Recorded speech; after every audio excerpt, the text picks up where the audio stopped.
Hello दोस्तों, मैं आपका दोस्त एडवोकेट सरोज सिंह। दोस्तों, सबसे पहले इंडियन आर्मी और सेंट्रल आर्म पुलिस फोर्स को नए साल की हार्दिक शुभकामनाएं और सैल्यूट करता हूं। आप देश को जिस तत्परता और लगन के साथ सेवा करते हैं वो सराहनीय है और आपको इस बात के लिए मैं सैल्यूट करता हूं। दोस्तों, बहुत सीआईएसएफ, बीएसएफ और जो भी सीआरपीएफ के मैटर हैं, एनएसजी के मैटर हैं, रॉ के मैटर हैं, आईबी के मैटर हैं, और आप जानते हो कि ज्यूरिडिक्शन, लोग बार बार मेरे से पूछते हैं कि ज्यूरिडिक्शन कहाँ बनेगा सर, कहाँ पे केस फाइल करनी है और ये मैटर कहाँ जाएगा।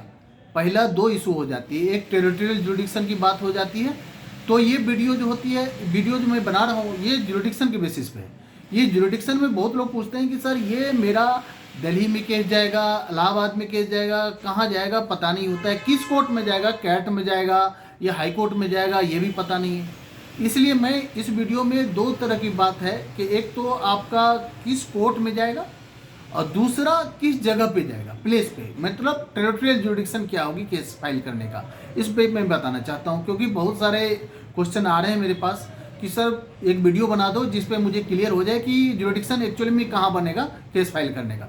तो दोस्तों, जैसे कि मैं आपको बताना चाहता हूँ कि ज्यूरिडिक्शन जब सर्विस मैटर होती है तो सर्विस मैटर में दो बात होती है कि पहला है कि यह कोर्ट कौन होगा, डिस्ट्रिक्ट कोर्ट होगा, सेशन कोर्ट होगा, हाई कोर्ट होगा या कैट होगा।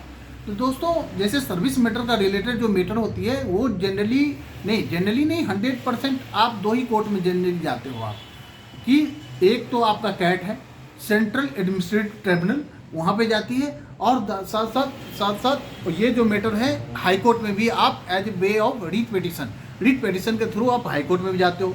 आपको मालूम होगा कि हाई कोर्ट में आप कभी भी रीट डालते हैं तो आर्टिकल 226 एंड 227 एज मैंडामस का रीट पेटिशन फाइल करते हैं और मैंडामस के थ्रू ही आप केस फाइल करते हो, जो कि एक डायरेक्शन के लिए होता है कि हाई कोर्ट डायरेक्शन दे सके। जैसे सुप्रीम कोर्ट में भी रीट पेटिशन डालते हैं आर्टिकल 32 में, वो भी एक डायरेक्शन के लिए हम जाते हैं कि भाई आपको डायरेक्शन दे प्रॉपर डिपार्टमेंट को कि प्रॉपर काम करे और जो अनुचित काम कर रहे हैं उस पर रोक लगावें। और जैसे इसी तरह जैसे कैट जो बनी, तो कैट में आपका सीआईएसएफ या आर्मी का फोर्स जो होता है आर्मी का, वो केस नहीं जाती है कैट में। क्यों नहीं जाती है?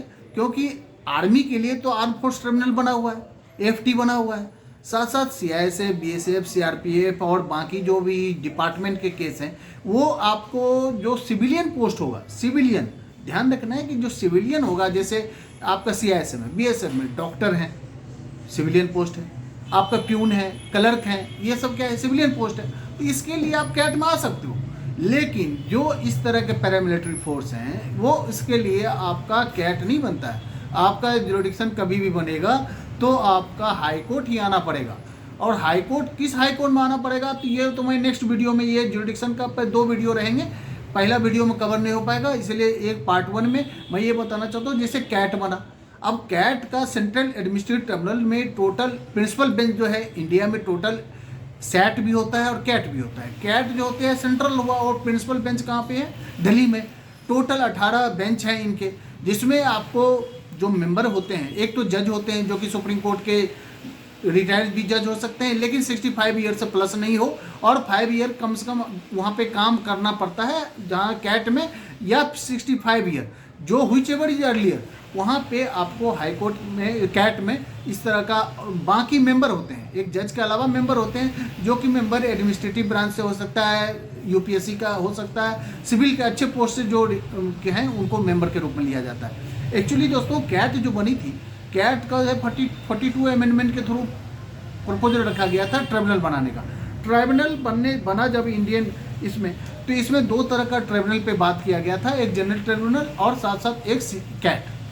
कैट का जो प्रोविजन इंडियन कॉन्स्टिट्यूशन में आर्टिकल 323A के थ्रू ये प्रपोजल लाया गया था, जिसमें आपको कैट पे बात किया गया था। और 323B में आपका जनरल ट्रिब्यूनल, जैसे एनजीटी हुआ, नेशनल ग्रीन ट्रिब्यूनल हो गया, एनसीएलटी हो गया, कंपनी लॉ ट्रिब्यूनल हुआ, इस तरह का ट्रिब्यूनल को गठन किया गया था। और इसमें यह दिया गया था कि आप कोई भी तरह का अपॉइंटमेंट, मतलब गवर्नमेंट का सर्विस से रिलेटेड मैटर, और पर्पस ये था कि आप फास्ट ट्रैक कोर्ट इसको माना गया है। फास्ट ट्रैक कोर्ट मतलब जल्दी से जल्दी फैसला दे, इसी पर्पस से वो बनाया गया था कि सर्विस मैटर का फास्ट डिस्पोजल हो सके, इसीलिए इस कोर्ट का गठन किया गया था। इसमें जो सर्विस से रिलेटेड इशू हैं, जैसे टर्मिनेशन हो गया, आपका सस्पेंशन हो गया, पीएफ से रिलेटेड, आपका टर्मिनेशन से रिलेटेड, आपका पेंशन से रिलेटेड इशू हैं, जो कि आप कैट में जाते हैं।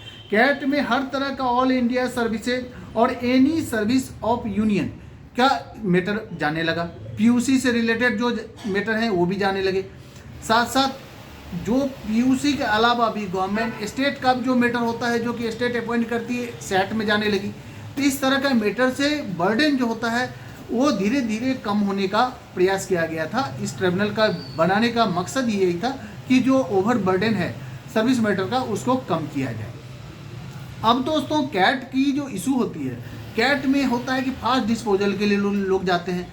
कैट का पर्पस ही यही है कि आपका कम पैसे में और स्पीडी ट्रायल हो और फास्ट केस को डिस्पोजल हो। लेकिन आपका जो फोर्स मेंबर हैं, सेंट्रल आर्म पुलिस फोर्स का जो मेंबर हैं, उनके लिए जो सिविलियन पोस्ट को छोड़ के इनका जो है सीआईएसएफ, बीएसएफ, सीआरपीएफ और जो कि एनएसजी, ये सब का मैटर है, वो हाई कोर्ट में ही आपको जाना पड़ेगा, ना कि कैट में जाना पड़ेगा।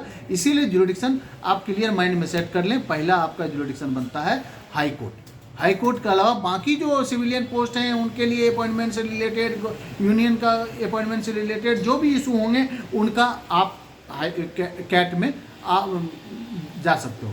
लेकिन मेरा ये कहना है कि कैट में कुछ तरह के मैटर हैं जो कि नहीं जा सकते हैं। जैसे सेंट्रल सेक्रेटेरिएट का मैटर, पार्लियामेंट्री सेक्रेटेरिएट का मैटर हो गया, वो आप नहीं जा सकते हो। Supreme court employ, supreme court की मैटर है, वहाँ पे आप नहीं जा सकते हो। तो कुछ एरिया हैं जो कि प्रोहिबिटेड हैं, जो कि आप कैट में नहीं जा सकते हो।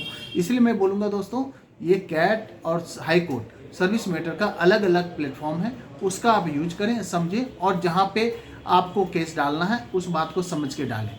बहुत सारे ऐसे मैटर होते हैं जो कि डाल देते हैं किसी और कोर्ट में, और पता चला कि वहाँ पे 2-3 साल चलने के बाद डिस्पोज ऑफ हो गया और जुरिडिक्शन के बेसिस पे केस डिसमिस हो जाती है। इसीलिए आप संभल के केस डालें और सलाह लेके डालें। इसके साथ ही मैं नए वीडियो में आपको ये बताना चाहूँगा कि आपका जुरिडिक्शन एक्चुअली में किस प्लेस में बनेगा, कलकत्ता, मुंबई हाई कोर्ट या इलाहाबाद हाई कोर्ट, जहाँ भी बनना होगा, इसके लिए मैं एक रिसेंट वीडियो में आपको बना के बता दूंगा, क्लियर हो जाएगा। इसके साथ ही दोस्तों, नए साल की आप लोगों को हार्दिक शुभकामना। आप स्वस्थ रहें, समृद्ध रहें, तनावमुक्त रहें। जय हिंद, जय भारत।